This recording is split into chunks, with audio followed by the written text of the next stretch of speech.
We're back in the For Love of Rugby studio, joined by, of course, Ant Watson, and we're going to do a special episode all about the tour in 2017 to New Zealand with the Lions. A little recap of what happened on that tour, of course. Lions drew the series with New Zealand. A bit of craziness at that last... Was it a kickoff? Yeah. It was a kickoff, wasn't it? Yeah. Roman Poit. Yeah. Absolute legend. Yeah. Done us a solid there. He did an absolute solid. Look, Ken Owens caught it and then just like dropped it. It was like, Yeah. No, nothing to see it here. was an accident, yeah. The Welsh legend, mate. He just like... Scrum. That's who slapped it back? What were you thinking? What were you guys thinking? Mate, I had come off at this point. I was absolutely blowing. I think I came off at like 65 and Knowlesy went on. And I remember that happening, thinking that's it, it's over. And then final whistle going and us just sharing the trophy. It was so... No one knew what was going on. Like, no one knew whether we're going to play extra time. What's going on? Literally, no one had a clue. So I don't even know how we got to the point where, we ended up sharing the cup. But it was, it was just bizarre, wasn't it? It was... No we were in the standing and it was literally like, oh, that's a penalty. And he's like, blew for it. Then he's like, oh no, there's a little bit of TMO, wasn't it? He's like, no, I think it's a scrum. I think it was a scrum at the end of the game. And then it was like, extra time? Like, no, that's it. It's like, what is? It's like, that's it. I'm like, what? That's We've been series. here. We've been here. Been here for 8 weeks. And we're calling it a draw. Yeah.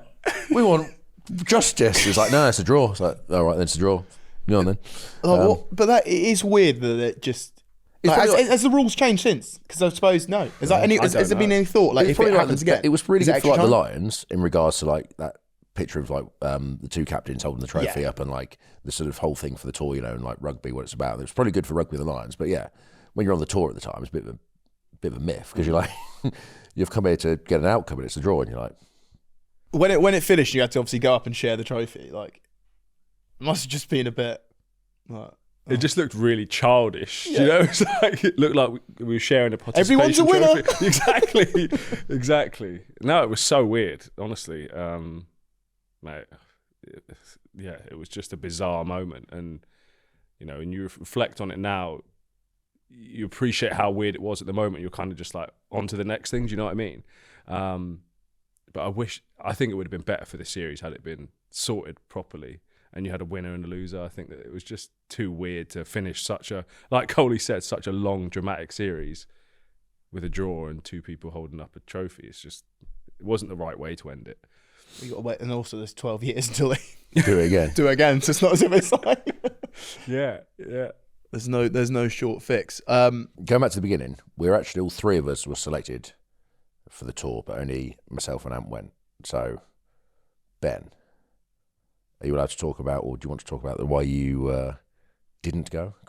Yeah, I decided to stay at home for personal reasons.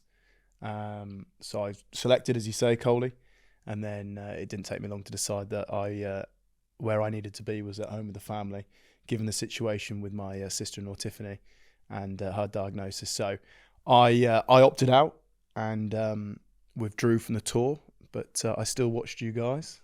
Got up early in the morning, turned on the telly, and watch from afar. So you guys I'll lead almost the questions on this one, and then you guys can give all the insights in terms of what that tour was like. Right, let's start at the beginning then. So what happens when you get the call for the Lions? I think it all starts basically during the Six Nations, because I'm pretty sure we're in camp, and then one like fallow week, they came in and did a load of headshots with blokes. You had to put like the kit on, didn't you? It was just like a bit awkward, because A, you're tempting fate, and B, some blokes can't get the national side, so it's like, are they going to get the Lions squad? Probably not. Yeah. So that goes on, and then it's like, brutal, isn't it? Yeah, you got to try. You got to do it. And they're like, okay, you put it on, you try the kit on, and you're like, no, because it's just, if I don't get picked, then it's awkward, isn't it? Yeah. So like, he had to do all that, and then it's not quite a good fit. This, have you got another size? Certain guys trying to get it tailored. Yeah, I'm nailed on. Let me get this tie around here. The choice for his national team was like, no, I'd like it a little bit. You got a little size smaller. So yeah, he did all that, and then like it was after the Six Nations, I think an email went out to like probably about 50, 60 guys saying like, are you available for the tour, all this kind of stuff, and you sign a contract, I think, there and then it's only later on when the official squad announcement gets made that you find out whether you're in or not. I think we were training on In 2013, we were training. We definitely trained, yeah. Really? Yeah. So you ran back in to find out you were gone? No, we trained, and Cockers at the end of the session was like, right, yeah, these guys go on the Lions. It was like, one of them died. And it was just like, oh, it's just like... Shoot, that killed the vibe. We had a backs yeah? meeting, so backs we found out, but Cockers was flogging the forwards. Yeah, we were scrubbing them all in. It was so like, they were doing it. So as you were training, I found out. as you were training, you knew that the squad was being announced at that moment. Yeah, but we were doing units. So backs had finished, and then we had like Sky Sports News on. Yeah, because I think you had your meeting after. You trained them. We had a meeting, then we But these trained, guys still had, so they had no idea. Yeah, and then Cox afterwards was like, yeah, I think like Jeff, Tom Youngs, Dan Cole, you're in. And it was like, John's looked too smug in front of everyone. And then 20.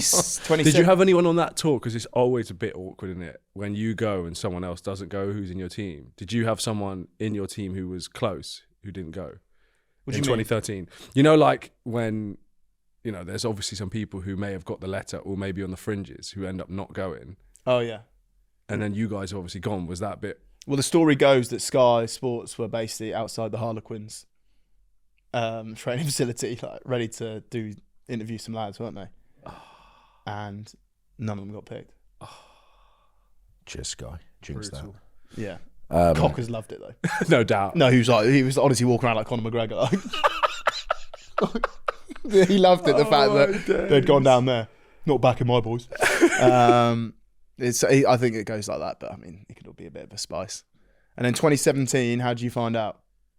On TV. It was on TV, yeah. Yeah, mine was TalkSport radio. Yeah, that is. I was listening to radio. I was like, okay, I'm in it. Okay, now I'm gonna have to Tell them I'm not. No, I'm gonna have to tell them I'm not. Yeah. It'd been easier if I just wasn't announced. Yeah. So you on telly watching it? Yeah, we had training. So we had all the Bath lads in training, just sat there watching Sky Sports, bricking it. And I think myself, and it was actually really weird because I don't know if you guys remember in 2017, there was a news article that came out the day before saying Jamie Roberts was going, JJ wasn't, and there was another controversy. And so obviously, with JJ being a close mate of mine, I had to basically be his shoulder to cry on for 24 hours, and then he got announced anyway. It was berserk, but did he? When he got announced, did he like jump up? Oh and yeah, flip tables, fist pump. I knew it.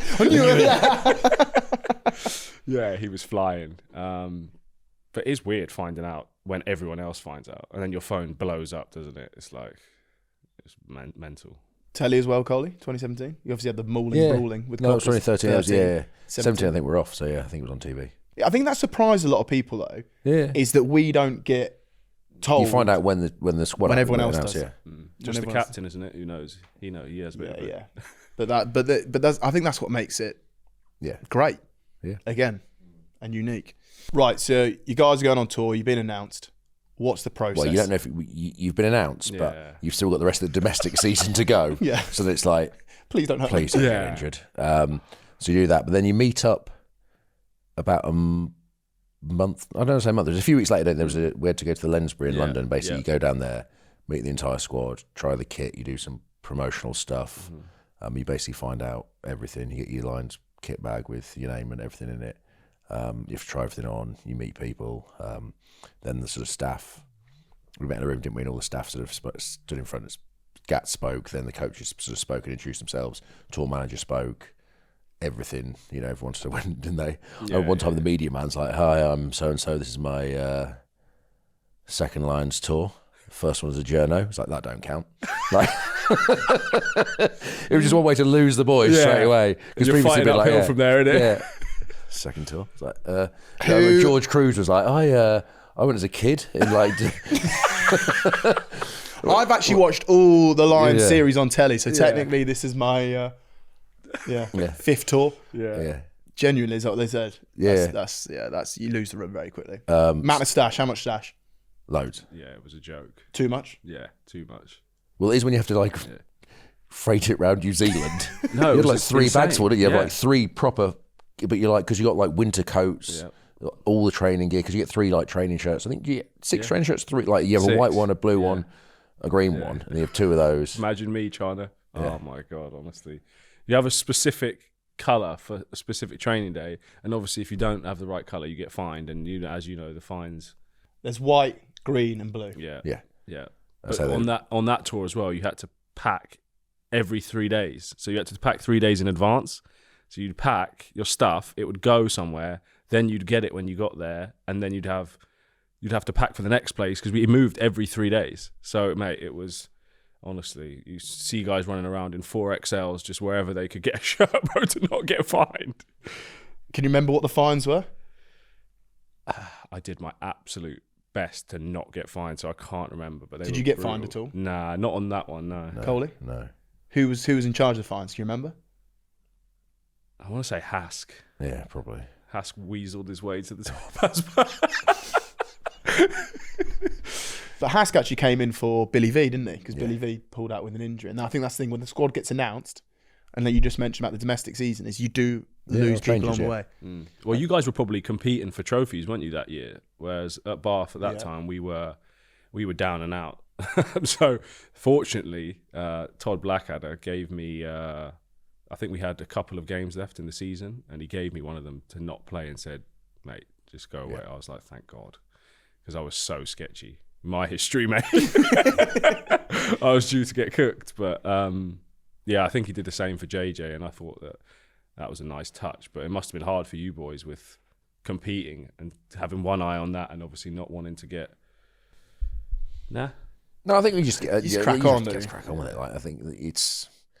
You didn't really think about it too much. It was probably a bit more like the first time round in 2013. It was probably a bit more nervous about the kind of going, but like 2017 was a bit more kind of just what happens, and so you did the Lensbury, then season finishes, and the first time the whole squad comes together. Was it English sit with English, Irish sit with Irish? How did you break down those barriers? Mate, it's actually, I don't know how to explain it, but it's done so organically. Like, it's really not people gravitating to their own nation or whatever. It's just, mate, everyone just rips in from the start. I think you have an idea of like who you'll be potentially friends with or spoke to after games and stuff, and I think you try and gravitate towards those people in the initial stages because you know them. You don't just want to be with just the English guys. So Reece Prieston, for example, told me that I would get on really well with Liam Williams. So he was like one of the first people I went up to. And I think what helped is we had a dinner in London prior to flying, like the day after. So it's the first time the whole squad met up. Because, of course, some people had played in finals and stuff, so they joined late as well. So the first night we had like a dinner together, and a few boys obviously had a few drinks. And that always just, mate, all that, ego stuff just gets washed away, doesn't it? And everyone just buys in from the start. Yeah. Because you 2 weeks before, there's 2 training weeks for guys who aren't in the semis and the finals. The worst. The absolute pits. Yeah, you just do like fitness every day and just like. But I missed the first week. I think it was in Wales, then flew out to Ireland for the second week in Carlton House. I think I was in the room with Jamie George. So, but then Marla was room with. The week before, he'd been room with Jared Payne. Apparently, he's walked in the room, like, seen Jared Payne, had no idea who he is. Like, got out the room, Googled him, checked the squad. Hello, Jared. That is brutal. Oh, my God. But, I remember we went to Carlton House, and basically, we trained, I think we had, like, big day, like, Monday, Tuesday, and, like, Tuesday night, I think we went out for a meal, and basically, all, like, the front row sat together, and we just got on it, and just got smashed. Basically, Rory Best leading the way, and then that went all night. And then next day we kind of had like a walk through, and I just remember like Rory Best was over there, and someone just threw the ball up in the air, and he was like this, still drunk, flinching. So that kind of set the tone. But then everyone gets on like really well then, and say when the whole squad meets up, like because we pretty much met up day after the finals, I think. Yeah. So we did 2 training weeks, went home, met up the Dyke straight after the finals, pretty much on the Sunday. There was like a dinner, wasn't there? And then we flew Monday. Yeah. But it was some obtuse route to get there. Do you remember? We like flew to did we fly to like Dubai? Yeah. Then Dubai to like Australia. Oh yeah. I think we flew to like Melbourne, and we had to like stay in a hotel room for like 5 hours there, didn't we? And then flew across to Auckland. We didn't get to Australia. Didn't get to New Zealand like Wednesday or like even like a third or something like that. Then we had to you had a game straight away, mate. Yeah. It was the schedule was. It wasn't aimed at rugby performance, put it that way. It was crammed in because like we flew there, we landed like the Wednesday or something. I think we trained in Auckland and we had to get cars up to the first game on like the Thursday or the Friday, doing like community stuff. Was that it? Yeah. It was good talk, but like that first bit, you felt sorry because I remember those boys, weren't they, like falling asleep on the bus apparently for the first test. It was like first game. It was still jet lagged. What about the flight out there though? Was it all business the whole way? It was, yeah. I'm pretty sure they drew a name out of hats, or it was done on experience. I can't remember. No, it was hats. Was it hats? Because I remember, because we were having. Where were we? I was in Carlton. We were somewhere. I can't remember if we did it the week before, but we had like a choir practice. Do you remember that for New Zealand? And after that, it was like, right, pull some names out the hats. The first session, I just remember being like, no one wanted to give it full beans, so it was like, it was so awkward. Because it was basically like, everyone's got to think of like a rugby song, and it was like Callanland for sort of Wales. Ireland was, what did we sing right? Fields of Athen Rye. Yeah. Scotland was It wasn't Loch Highland. Was it the? Oh yeah, you're right. I got what that one is. Highland Cathedral. Is that Highland Cathedral, yes, yeah. And then England, it was like, well, Spring Low. And Gat's like, no one's going to sing that, mate. What? Gat's, all right, so we've got to sing about Fields of Athen Rye, which is about like horrible English, but like, no one's going to sing Spring Low, Sweet Chariot, mate. No one's going to sing that English thing. It's like, think of something else. It's like, Jerusalem then? He's like, yeah, we'll sing that. It was kind of, all right. So, yeah, everyone did that. And then, but yeah, after that, I think we pulled out like, it was names in the hats. It's like, he's you guys going to get first class seats. Mm-hmm. But it was like, Warren Gatlin. No, I think Alan Wynne Jones. I think like the coaches put their names, actually, fair play, I think they put their names in. But it ended up being like, it was like Cruz, Henderson, Martin. It was like everyone in the middle of the alphabet. So it obviously wasn't mixed up very well. They just went like, so I think those boys went. I think Tippery went because there was an argument at the front. They tried to get with the air hostess to basically see who had the bigger nose. It was like Marla, Cruz or Tips. That is a tough debate. Yeah. Please comment below. Who's got the biggest snoz? We need your help. That's a tough one. Bloody hell. Coley, this was your second tour, and this was your first tour. Could you tell the lads that had toured before straight away? And Coley, were you aware of the lads that looked a bit nervous? I think you could tell the boys who'd been before, just because they would know, they had better relationships already with guys from other nations, and they knew what it was all about. You know, for example, at the dinner, everyone was looking around. Do I drink? Do I not drink? The guys who'd been on tours Sending before, it. Sending it. I was looking around to see if Gats was looking at me having a sip of wine. Do you know what I mean? So, yeah, I think you could definitely tell. They knew the importance of that stuff, whereas at that point, I still thought it was the ultra super professional tour that I'd made it to be in my head. It turns out it's really not. Listeners, really listen carefully to this bit. It is far from elite performance professionalism, the Lions Tour. It upholds the old school values of any local rugby club 100% that you see up and down the country. Lads get on it in a big way. Yeah. In a big way. Yeah. You train hard and you play hard. Yeah. Let's be honest though, go to New Zealand. You obviously experienced Australia, Coley. You experienced South Africa in a very different way in 21, of course. Although a great place to tour, is it the best place to tour? Like Coley, you say about Dunedin. I always say about Dunedin, the fact that it's a train station, that's its main attraction. And I'm happy to say it because I'm going to get shit for it, but I'll say it anyway. The reason it's the main attraction, because everyone's trying to get out of there. Fair. I mean, there is nothing to do there. There's nothing there. It was Cadbury's thing there. Is it? Cadbury's World. And some penguins. And a train station to get out. I think we've done a guide to it already for when England toured there, but yeah. Okay. New Zealand. Tour in New Zealand. Tell me what's it's mainly pure rugby because it is the middle of winter. Like Australia's a bit more.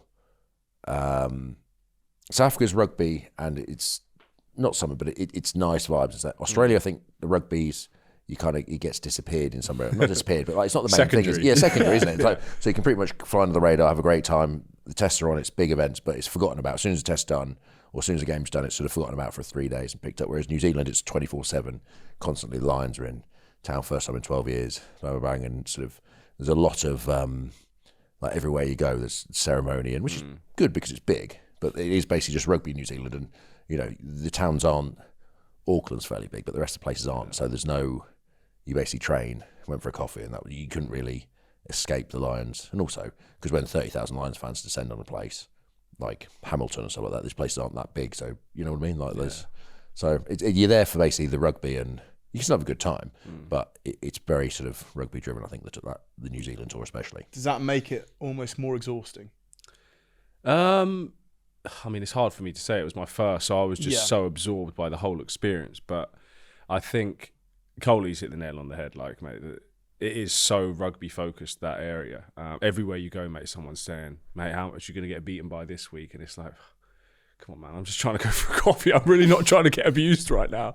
But I think that all the like stuff that would have been brilliant to do in New Zealand is very summer based, isn't it? You know, like go out, outdoorsy type stuff, and not that I'd have been doing that. Well, it's like recovery, is like pool recovery. Like you sometimes do not pool recovery, but like recovery after training session is like in Australia or South Africa, it's like, right, go to the beach. Day off, go to the beach. That kind of stuff. Whereas like New Zealand, it's cold and it's dark, and you're like, let's just stay in. So it's that kind of it's the outdoorsy stuff you can't really do too much because it's winter.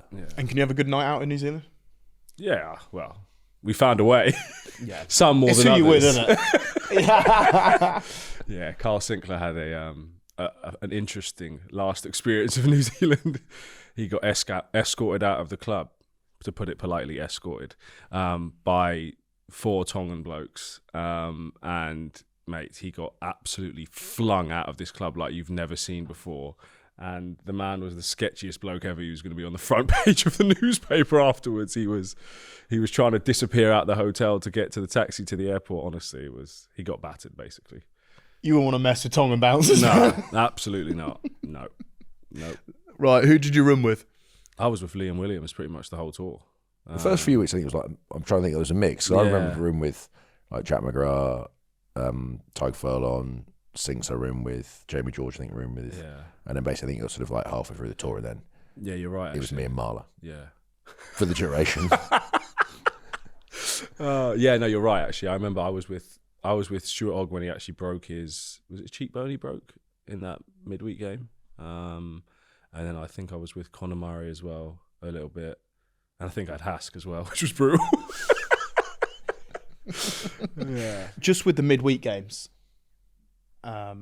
Saturday team's always been, and it will always be the same. This when they tour now in 2025, the first Saturday team, the second Saturday, you're like, that's building towards test match. Like the prep for a midweek game, does it very much feel like you are not in, let's say, possession of that potential test starting shirt? I don't think so. I think that on that 2017, they definitely rotated it a little bit as well. It wasn't just like you could see through the Saturday team and the Wednesday team. So I think that doing it that way meant that, you know, you still had to try and impress in the midweek games and the Saturday games. And I think that, I don't know, I think as the tour goes on, obviously, the midweek games lose some significance. But at the start... lose momentum. But at the start, you know, obviously everyone wants to play in the test, and this is the perfect way. It's like a showcase, isn't it? It's like a mini trial before the test game. So, mate, everyone's going 100. I don't think anyone's steaming the night before, or not that I know of. So it was super professional until there's the one midweek game between like the first and the second test, and that's just the worst. That one is brutal because like it's the last chance, but some lads are already like, I'm not playing the test. So it's like that's tough. Yeah. And then that's a long tour, like long remaining tour for them, isn't it? Because you basically got, if that's the Wednesday, and then you always fly back like quite a few days after the last test anyway. So it's almost 2 weeks of just kind of being there, knowing that that's a tough old time. Yeah, I think that's why, to be fair, Gats has always put that, like, I guess, mini break in between the second and third test. Mini stag do. Yeah, that's probably the best way of summarising. It literally is a mini stag do, isn't it, between the second and the third test? Which again will blow people's minds. I promise you, before the third test, which is obviously the deciding test of the 2017 Lions tour, we trained on, I think it was the Wednesday or the Thursday, and I've never ever been part of, in my entire professional career, I've never been part of a worse standard of training. Like, I promise you, it was abysmal. We would have been beaten by the local school team that day, 100%. and we're about to play the biggest game of our lives.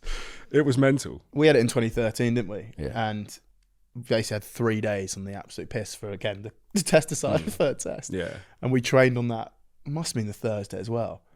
And I think you train because I think you go. train Wednesday. You get there Sunday because we went to that was Noosa in Noosa, Australia, yeah. and then we went to Queenstown. So Yeah. I think we got there Sunday.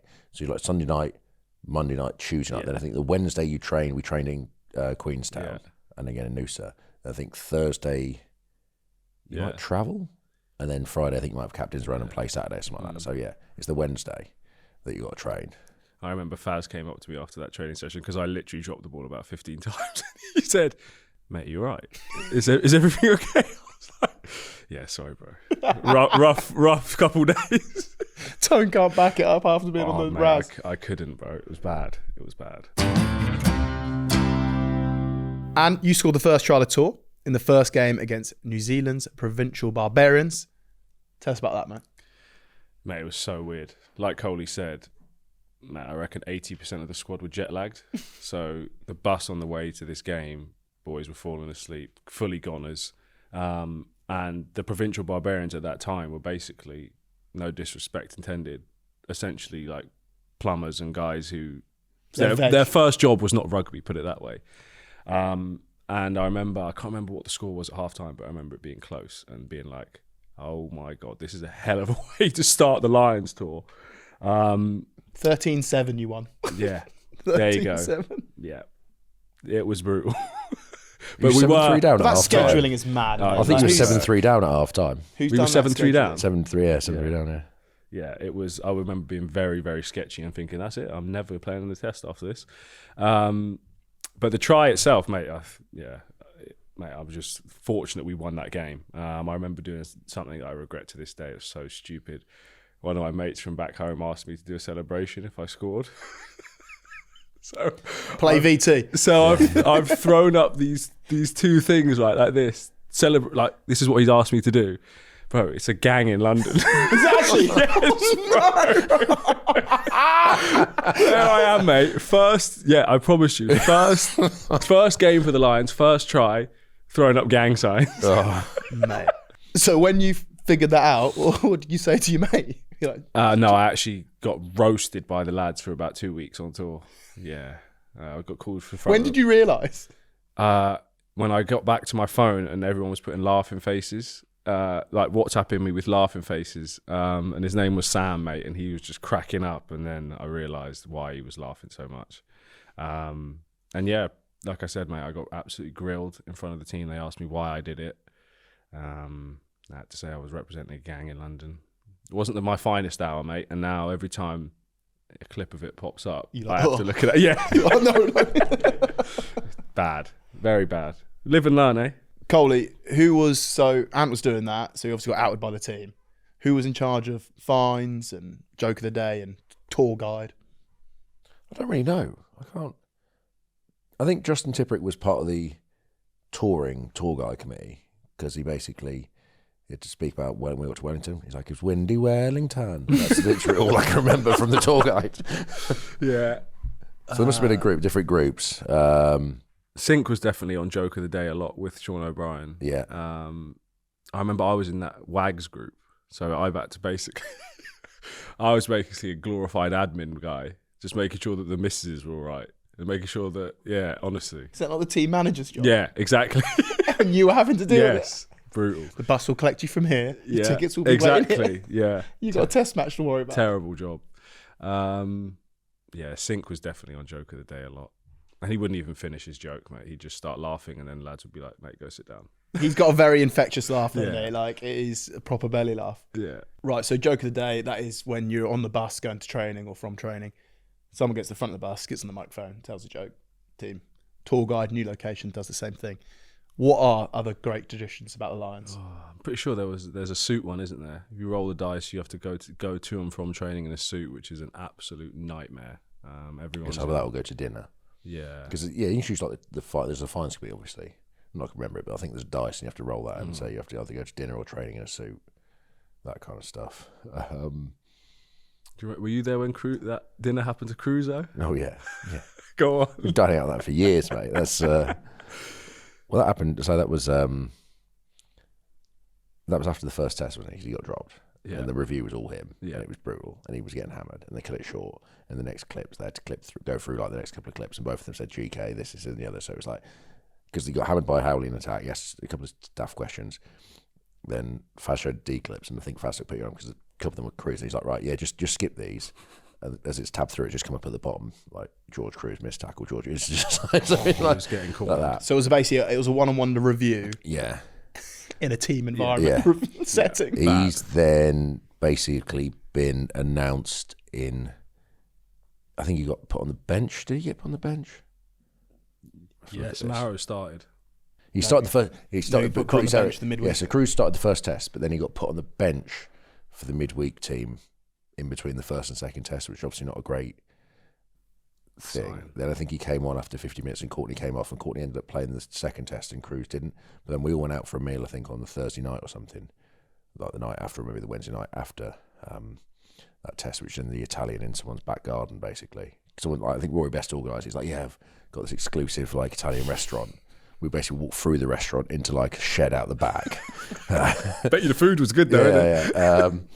Yeah, and then it was basically like Roy Best, like, yeah, I want 15 Peronis every 15 minutes, please. The waiter's like, what? He's like, do it. It's like, okay. So we've got to, have a drinking just as you do, and then play credit card roulette as you do at the end. I think Should we just explain credit card roulette in case people do not know? Okay, credit card roulette. Basically, everyone puts their credit cards into a hat, and you get the waiter to pull it. Sometimes you do the first one out, pays, but basically you pull out one at the Jeopardies. You pull it out. It's like, oh, it's so and so, and like basically get down to the final two, and the final two were Marla and Cruz, and basically Marla was like, should we just go halves, mate? Should we just go halves? Cruz was like, no, we're not going halves. In fact, get a bottle of limoncello for the lads. So anyway, I added to the bill. Did all this. Then it was like, right, final card. Marla, you're out. Cruz, you're paying. He's like, oh, fuck's sakes. It's about $2,000 that's been done. This bill was massive. Anyway, and they, and afterwards he's like, come on, guys, you got to have a shot of limoncello. Fuck off, Cruz. Okay, I give you limoncello, mate. Joe, do you still want to play half? Do you still want to play? No, mate. Yeah, I did that. Then I was like, was that Wednesday, Thursday? I think the next day we had to turn up for like off-feet conditioning. And I just remember like there was like in some, I can't remember the gyms, like corporate gyms there. And there was like rowing machines, running machines, bikes, and this. And Cruz, first thing, he's like, oh, I'll go on the rower. He sat on the rower, pulled it, snapped in two. It was just like, get him out of it. Like, his week's been bad enough. Like, let's just call it there. So yeah, that's. Wasn't that the same week he tried to number off on the bus as well? Tell me more. I'm gonna do it a disservice. But basically, we were trying to find out like if everyone was on the bus. And the Crusoe's gone, let's number off. I'm one. Looked around. No one said anything. He was just on his own. He just had a tough week, mate. He had a tough week. Was that? Am I right in saying though in the review, Howley was touching on like the centre needs to like pop up on the outside. It was goal line. It was goal line attack. It's like if we pick and go. When at some point we need to have like the centre needs to come on a hard line like tight, so don't use up the forwards. So like, oh yeah, brilliant, yeah. 2 clips later plays on. It's like Cruz like, Howlers, have you ever thought about like maybe promoting the centre in front of those like George? And it, like he sees with the coach that looks around the room like, we just spoke about that, mate. He's like, obviously Cruz has been so like, they've just been getting hammered. He's obviously just thinking like, yeah, how can I send me out of this? It was like that meeting actually started badly because do you remember Mako and Toby came in wearing All Blacks jerseys? What? Yeah, they'd obviously been, enjoying themselves. Actually, no, was that second and third? I can't remember. Maybe it was between the second and the third test. We had started enjoying ourselves a bit too early. And anyway, Mako and Toby came into the meeting wearing All Blacks jerseys that they'd swapped. And Gats was like, nah, mate, too far. Go change. I think that was the second. They tried to come in All Blacks jerseys. I think that was the second, was it? Because that was on the way to Queenstown. I think we had a meeting like the day after that second test, and they came in, and it was like, no. And then they went to, because they were on the bus, weren't they? I think both of them were at the front. Were like, we're going to have a court session tonight. This. We get to like 7 o'clock. Those two are both asleep. Everyone else has got out. Am I right in saying as well there was you in Waiheke Island right at the end of the tour, and the tour was finished, and Toby, you decided to have a ceremony. because he basically passed out intoxicated. I wish I could find the video. Toby, when he's had enough, mate, he's had enough. And I think Tyg Furlong was playing priest, and Toby was literally passed out, like hours, lying there. So Tyg Furlong just decided to bless him, covered him up with a towel, signing the cross, spraying him, nothing. Didn't wake up. Yep. We are gathered here today. Yeah, exactly. Legit. And it happened to Sink. The exact same thing happened to Sink 4 years later. Tyg's the priest, mate. And talk us about your relationship with Tyg, because you've spoken about it before on the pod, but for those who haven't listened to that episode, you ended up going on to Vegas with him, right? You struck up a very, let's say, unlikely relationship, given a winger and a prop. Definitely unlikely. I mean, look, prior to the tour, mate, that I said that there was zero chance me and him would be getting on. And then, like you said, mate, we ended up in Vegas together. Like, we had a good group of us. But he was just a brilliant bloke. I'll never forget, we went to a nightclub called Dre's, which is, mine, JJ's, Toby's type of music, right? So you can imagine the crowd, right? Predominantly a black crowd. Everyone, trying to take care of themselves, proper appearance, whatever. Tyg rocks up, white flares with pointy black shoes. I can't remember what the name. Winkle pickers. Winkle pickers. With winkle pickers on. I was like, not sure you're going to get in like that, mate. Anyway, strolled through, mate, and had the time of his life. He does not care. But just a genuinely really good person, mate. Good bloke. Gets on with everyone. And again, I'll say it again. I know it's a bit cringe, but that is what makes Lions Tours so special, is coming out of it with friends that you had no idea you would be cool with. At what stage did you book the trip to Vegas the tour? Yeah, it was probably after a week or 2 weeks. But we started planning it 2 weeks in, and it probably took us to between the second and third test to actually nail it down, because Sink refused to have a room without a hot tub. So we were searching through all these rooms, and we had a concierge, and he would send us these really nice rooms. He was like, mate, it's so easy to get in and out of, do whatever you need to do. And Sink was like, does it have a hot tub? He said, no. He's like, nah, not good enough. Anyway, we ended up finding a room with a hot tub, me and Sink, and our room was literally so far away from the rest of the lads. Like, mate, we had to get in a lift, walk about probably 10, 15 minutes, go up another lift to get to their room, which is not ideal when you're on a group holiday. And anyway, we get to the room for the first time, and this hot tub that's taken us forever to locate and find is actually a Japanese soaking tub. So it's just a deep bath. Fuming. Is he ringing up reception? Oh, mate, honestly. But you know what he's like, mate. Yeah. A couple glasses of champagne will deal with that. Settle down the big lad. Exactly. Let's talk about the 3 tests then. Because that first test, just a reminder of everyone, New Zealand came out and actually blew the Lions away. 30 points to 15 in Eden Park. Yeah, mate, that first test across my whole career is definitely the biggest onslaught I've ever faced. Like the speed that they were playing at, the accuracy, like it was like everything we tried to do to stop them wasn't working, and they just got on a rhythm and a flow, and it was impossible to stop. Like they had Sonny Bill offloaded and everything. They were picking and going around the breakdown, coming back on short sides. It was like, how do you stop this? And you know what it's like when teams go on a roll and then they get fast ball. But it was like that for 80 minutes, and honestly had no answer. And I remember finishing that first test thinking, how the hell are we going to beat these guys? Because they were a different level that day. So what changed 7 days later? Because you end up winning in Wellington 7 days later, 24-21. Yeah, someone had to take one for the team, mate, and get Sonny Bill sent off. So. Oh, yeah! Trying to get their head taken off. Yeah.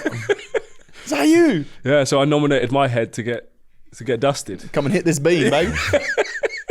Yeah, I remember picking the ball up, mate, and I had Naholo chasing me down, so I was already like, all right, that's not a great start. Picked it up, and then I was like, oh, brilliant. Who am I going to run into? Straight into Sonny Bill. I was like, oh, my God. Brace for this one. And, yeah, he absolutely smoked me. And I remember I was like, you know what it's like? You try and pop straight back up, don't you? So I tried to pop straight back up, and Faz and Johnny Sexton were like, stay down, mate, stay down. I was like, all right. And then, yeah, he ended up getting red carded. So Yeah, and then after the red card, like the momentum had completely shifted back towards the Lions. Obviously, as you'd expect with them having 14 men. But I think the weather was a leveler that day as well. It was obviously Wellington, windy, rainy, and I think that we had the perfect team to do them in that moment with given the circumstances. So yeah, we had some luck that day. What do you remember about it, Collie? Yeah, I remember being sat in the stand next to Marla getting soaked. There's the Maritoji song, wasn't there? Yeah. Like that. I remember that was going on down, like, especially the Lions End, where it was. Is that where it first? I don't know if it first started, but it was so. definitely that's when it picked Yeah. up momentum. That Wellington. Yeah, and I remember after like 20, it was about early doors, wasn't it? About 20, 25 minutes in or something like that, I think. Sonny Milk, red card, it kind of like shifted the. Because say first test was the first test when O'Brien scores the length of the field. It was kind of like one of the greatest Lions tries of all that time. was the first test. Yeah, that was the first test. Yeah. Second test it was almost a bit more because Lions almost matched the first test. New Zealand came out, didn't they? Absolutely, literally carrying off 9, just being direct and beating the Lions up. Whereas second test it was a lot more. Especially, I think that Sonny Bill almost switched the momentum in the whole series, really, in some regards. But yeah, I remember being wet, but Lions almost played that perfect wet weather game. Yeah, which then led it to the series decider in the 15-all. And we touched on it at the beginning of the show. Is there regret that didn't finish it off, or could have done extra time, or like? What's your reflections on it? I think so. I think that, like we said, a series like that needs to end with a winner and a loser. And it's just an empty feeling at the end of it, because a draw, it's like no one had anticipated it. No one even knew it was a possibility. And then it happened. So it's just like, can't prepare for it. Do you know what I mean? And I think after, like Coley said, after you put so much into it, mate, you want to either win or lose, not just in the middle ground. Yeah, I agree. The thing was, we were in the stand that third test, and we had no idea what was going on because we were like literally, you thought you'd lost the series because of it wasn't a kickoff. I think it was Liam Williams. It was like a high ball, and I think he knocks it on. Ken Owens picks it up, drops it. It's like the referee almost like penalty. Yeah. And it was like that couple of minutes of TMO where it's kind of like, what's he looking at? Yeah. Like he sort of got out of the decision that I think it was a scrum played, and it was just like, and then I think we sort of came because at full time it was like we expected extra time. I think so. We were all sat in the stand still. And it was like, that's the full-time whistle. Then it's like, right, you're going down. It's like, well, no, we've got extra time, haven't we? It's like, don't need extra time. It's like, well, we're deciding, is there kicks or anything like that? It's like, no, I think that's it. It's like, okay. So then like all the guys, the sort of midweek guys, just sort of got down to the side of the sideline, and the sideline was like, yay. No one it was like, it wasn't like massive celebration. So it was like, it's a draw. It's like, you draw, is it? It's like, yeah. Okay. Yeah. It was weird. It was such a weird end to a Lions series, like a test match. There was no like jubilation or sadness. It was literally just like, yeah, okay. Do you think the magnitude of the Lions made Ramon Poit essentially ignore that decision? That it's like, no, I just can't end it this way. Like it was probably pressure that it didn't want to come down to refereeing the whole series, the whole 12 years over. It didn't want to come down to like a refereeing decision, and in some regards, rightly so. But at the same time, again, if there's extra time or something like that, if there's a conclusion to the game. But again, I don't think he really knew what was. Well, he must have known at some point, but I don't think he went, we'll just call it a draw. You know what I mean? Yeah. And then physically, the end of that, you've done a full season for your club, played in domestic competition, played in European. You've done autumn internationals. You've done Six Nations. You've then done an 8-week tour. How are you physically and mentally at the end of that tour? Oh, mate, I was absolutely cooked. I remember for those last two tests, I was getting injected at half time because I was literally clinging on by a thread. And then mentally, it's just like you said, mate, when you back up the whole season and then it's like you've got a peak at the end when you're most mentally fatigued. It's hard. It's genuinely a real challenge, and I think that's why you see so much fluctuation in form. Like the Six Nations form doesn't necessarily carry over to the Lions form, and that's why you see some guys who are out and out starters from the Six Nations not even be starters when they get on the tour. So, mate, 100%. I think it plays a massive factor, and I was I was cooked. Coley? Oh yeah, well, it's a long season, long tour, everything. So it's tough because you go in. It's not like a how do I put it? Not like a World Cup, say, where you play once a week, whatever it is, and like the training week is the training week, and there's a lot of with line sorts that say it's tough. It's great, but it's also tough mentally because you are, if you talk about just sheer terms of performance in the rugby, because you are changing hotels, you're changing places, like the food and stuff was. I remember pre-games we were having like fish and chips and stuff like that because that was like it was like a Welsh tradition or something, wasn't it? And it was kind of like it was just different and like. You get used to it and you adapt to it and actually learn probably more in the future. You're like, well, I don't need this set routine and this, that and the other. I can just deal with it. So you're actually better for it. But like, it's weird. But so there is like the mental challenge. You constantly changing hotels, this, that and the other. And then like it ends and it's sort of, you have 2 days of getting absolutely like drunk. And then you fly over there. It's like, it's over. Or you go to Vegas, it's over. And it's like, right, okay. And you're like, it's like the pinnacle of your career. It's almost like gone in such a short time as well. You're like, it's the pinnacle of your sport rugby career. And it's just like gone, it's over. And you're like, cool. You know what I mean? Like, and then with that, when you play against your Lions teammates, like what's that like?